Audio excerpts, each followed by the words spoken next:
తెల్లారిన తర్వాత పొలం వెళ్తాడు, చీకటి పడే లోపు వచ్చేస్తాడు. ఒక వైశ్యుడు తెల్లవారుజామునే కొట్టు తెరుస్తాడు. కొట్టు ఎప్పుడు మూస్తాడండి? సూర్యుడి కన్నా ముందే లేసేది ఎవరు? వైశ్యుడు. అర్ధరాత్రి దాకా పనిచేసేది ఎవరు?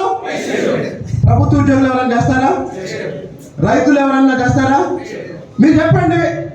సూర్యుడి కన్నా ముందే పని మొదలు పెట్టి రాత్రి 10 వరకు, 11 వరకు, 12 వరకు, ఆఖరికి ఎవరో ఒక వ్యక్తి వచ్చినా మళ్ళీ షట్టర్ లేపి అతని కోసం, అతను చేసే 100 రూపాయల కొనుగోలు కోసం అర్ధగంట సేపు అతను చెప్పేది విని మళ్ళీ అర్ధరాత్రి ఇంటికి వెళ్ళే ఒకే ఒక్క జాతి. ఈ విషయం మీకు తెలుసా? చెప్పండి, ఈ విషయం మీకు తెలుసా? సరే, ఇప్పుడు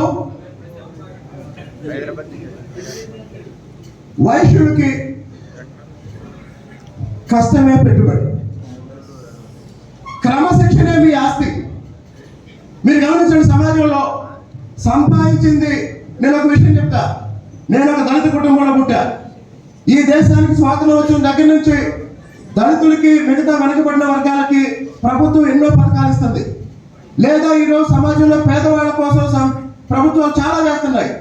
మరి ఇన్ని చేస్తున్నా ఎందుకు పేదరికం తగ్గట్లేదో తెలుసా? చెడు అలవాట్ల వల్ల.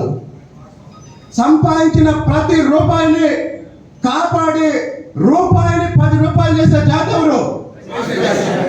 మీరు గమనించండి.